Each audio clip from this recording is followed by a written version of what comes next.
Ndagusuhuje nanone wowe umaze gukora subscribe kuri YouTube channel yacu RS250 nk'ibisanzwe kabisa, nshimira wamaze gukora subscribe.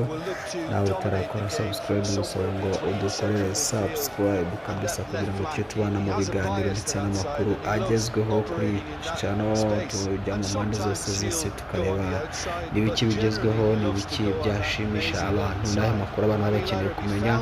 Uyu munsi rero tugiye kuvuga ku bakunzi ba siporo kabisa. Abakunzi ba siporo ndagira ngo mbabwire ko English Premier League yaje yagarutse muri weekend. Imikino ikomeye igiye kuba kuri uyu wa gatandatu kabisa, ndetse no ku cyumweru.